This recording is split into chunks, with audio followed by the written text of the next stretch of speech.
और आचार्य राज मिश्रा और अयोध्या में हनुमानगढ़ी के महंत राजू दास जी मेरे साथ जुड़ रहे हैं। आचार्य विक्रमादित्य भी इस वक्त मेरे साथ जुड़े हैं और राघवेंद्र भी इस वक्त साथ में जुड़े हुए हैं। पहला सवाल आचार्य मिश्रा आपसे कि राहुल गांधी अमेठी से चुनाव लड़ सकते हैं, राजनीतिक बात तो आप नहीं करेंगे मैं जानती हूं, लेकिन अयोध्या जाने की खबरें हैं उनकी, दर्शन कर सकते हैं?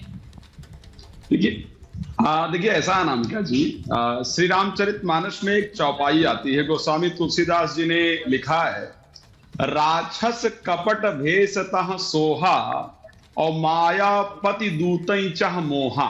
ठीक है, और बड़ा ये मारीच वाली जो भक्ति थी ना, मारीच की भक्ति के बारे में आप लोगों ने सुना होगा कि मारीच ने हनुमान जी को मोहित करने के लिए एक कपट वेश तैयार किया और राम नाम जपना शुरू कर दिया ताकि हनुमान जी मोहित हो जाएं और जो लक्ष्मण जी की जागृति का काम था वो कार्य रुक जाए। तो इसी प्रकार से जो भारत के सनातन धर्मी जागृत हुए हैं, ठीक है, उनको मोहित करने के लिए अलग अलग पैतरे चले जा रहे हैं। सनातन धर्मी जागृत हो गए हैं, इसीलिए उन्हें मोहित करने के लिए राहुल गांधी चुनावी हिंदू बन गए। आचार्य विक्रमादित्य, कभी जनेऊधारी ब्राह्मण और अब राम भक्त साबित करने की कोशिश खुद को। देखिए, लगातार हिंदू धर्म की जिस प्रकार से उपेक्षा करने का वातावरण रहा है, मुझे लगता नहीं क्या मुंह लेके जाएंगे। जिन लोगों ने राम भक्तों पे, कार सेवकों पे, निहत्थे कार सेवकों को गोली चलाई, उनका साथ लेकर राजनीतिक दल आज जिसमें कार्य करने का प्रयास कर रहे हैं और वही स्वरूप लेकर जिन्होंने राम मंदिर का विरोध किया, जिनके पार्टी के लोग वकील बनकर राम विरोध करते रहे, जिन लोगों ने राम की उपेक्षा करी, राम के औचित्य पे सवाल कर दिया, राम को काल्पनिक बता दिया, आज वो क्या मुंह लेकर राम के मंदिर में जा रहे हैं? ये तो बगला भगत वाली स्थिति हो गई। और मैं तो कहूंगा कि अब चिड़िया चुग गई खेत। अब जो खेल करने जा रहे हो, अब जाओ कृष्ण मंदिर में। अगर अपनी वास्तविकता सत्य दिखाना चाहते हो तो मैंने भी थोड़ी देर पहले भी ये बोला था कि अब मथुरा की बारी है, अब कृष्ण जन्मभूमि की बारी है। अगर वास्तविक तौर पर अभी भी अपने पाप धोना चाहते हैं तो जाएं कृष्ण मंदिर में जाकर देवड़ी पूजन करें, वहां जाकर अपनी भक्ति दिखाने का प्रयास करें, तब तो जाकर कोई समझ सकता है। लेकिन जिस प्रकार के एक टेम्पल रन पहले चल चुका है और वही टेम्पल रन अब चलाने का प्रयास कर रहे हैं, जिनकी पूरे लगातार पिछले 70 सालों से आजादी के बाद जो कार्य आजादी के दिन हो जाना चाहिए था, जिनके परिवार ने सौराष्ट्र में सोमनाथ के मंदिर पर विघ्न डालने का प्रयास किया, राम मंदिर को, रामलला को इतने साल तक टाट में रखा, एक वस्त्र बदलने के लिए यानी कितनी पापड़। आचार्य वापस लौट रहे हैं आपके पास, आप लोग बने रहिए।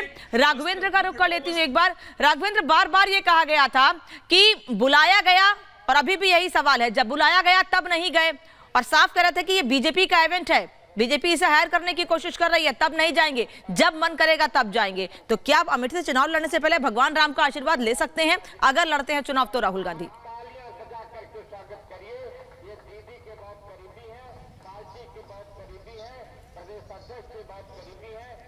राघवेंद्र, आप तक आवाज पहुंच रही है मेरी? जी, फिर से आवाज।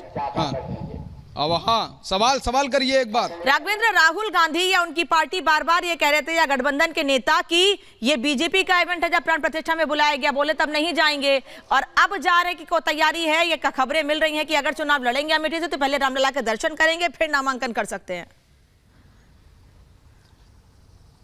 बिल्कुल, देखिए यहाँ पर अमेठी में राजनीति बहुत दूसरी तरह की है। यहाँ पर इंडी गठबंधन का प्रत्याशी नहीं था और यह उम्मीद की जा रही थी कि गांधी परिवार का ही व्यक्ति यहाँ से उम्मीदवार बनेगा, चाहे रायबरेली की बात हो या अमेठी की बात हो। यहाँ पर कांग्रेस की परंपरागत सीट रही है अमेठी से, और जिसका आकलन लोग कर रहे थे वही सूचना इस समय सुनाई दे रही है। वही राजनीतिक गलियारे में वही खबर है कि राहुल गांधी यहाँ पर वायनाड के चुनाव के बाद, यानी 26 को जो वोटिंग होगी उसके बाद वो अमेठी आ सकते हैं। और जिस तरह का माहौल है, प्रधानमंत्री जिस तरह से वार कर रहे हैं कांग्रेस के ऊपर कि विरासत कानून को लेकर एक कौम को खुश करने के लिए कांग्रेस बड़े बड़े दावे अपने, ठीक है, और क्योंकि चुनाव नजदीक है और हर बार ये आरोप लगते हैं कांग्रेस पार्टी पर कि इनके नेता चुनावी हिंदू बन जाते हैं, और क्योंकि अब वोटिंग पहले फेज की हो चुकी है, कल दूसरे फेज की होनी है, तो उसके पहले खुद को बड़ा हिंदू बताने के लिए राम मंदिर जाने की तैयारी है। धन्यवाद आचार्य मिश्रा, आचार्य विक्रमादित्य और राघवेंद्र, आपका इस तमाम जानकारी के लिए। और अब बढ़ते आगे, देखते हैं 2 मिनट में भारत की अहम खबरें।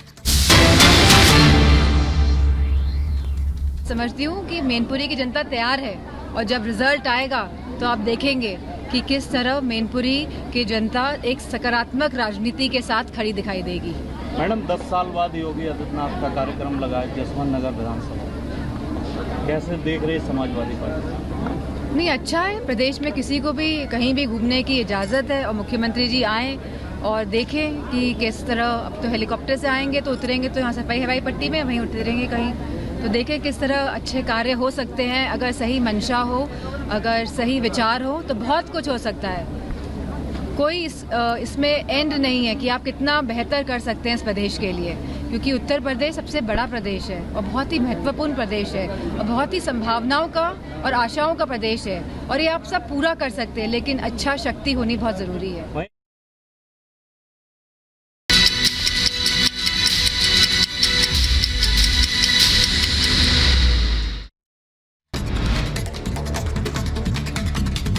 पटना के होटल में लगी भीषण आग, हादसे में 6 लोगों की मौत, 7 गंभीर रूप से घायल। सिलेंडर फटने की वजह से होटल में लगी आग।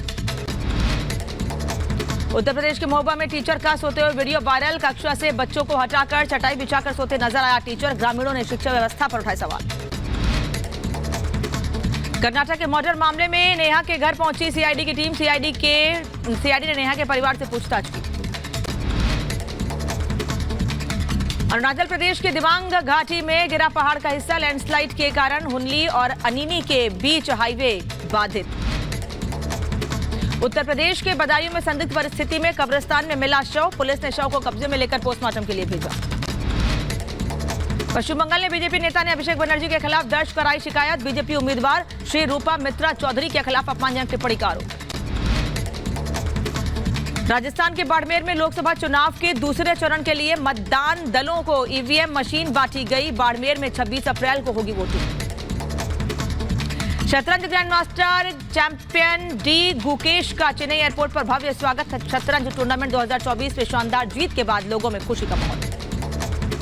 जम्मू कश्मीर के बांदीपुरा में सुरक्षा बलों का सर्च ऑपरेशन, बांदीपुरा के कई गांवों में बड़े पैमाने पर घेराबंदी कर सेना का तलाशी अभियान जारी। मध्य प्रदेश के धार में भोजशाला के सर्वे का 35वां दिन, परिसर में एएसआई की टीम मौजूद, सर्वे का काम जारी। बीएसएफ और पंजाब पुलिस के तरन जिले से बरामद की चीन निर्मित ड्रोन, नशीले पदार्थ की सप्लाई के लिए ड्रोन के इस्तेमाल की आशंका, इलाके में तलाशी अभियान जारी। उत्तर प्रदेश के रायबरेली में सरकारी दवाइयों को जलाने का मामला है सामने, नॉट फॉर सेल लिखी दवाइयां जलाई गई, सूचना मिलने पर पुलिस ने दवाइयों को कब्जे में लिया। मध्य प्रदेश के कटनी में चेन स्नैचिंग की घटना से हड़कंप, महिला से बाइक सवार बदमाश ने चेन छीनने का प्रयास किया, घटना सीसीटीवी में कैद।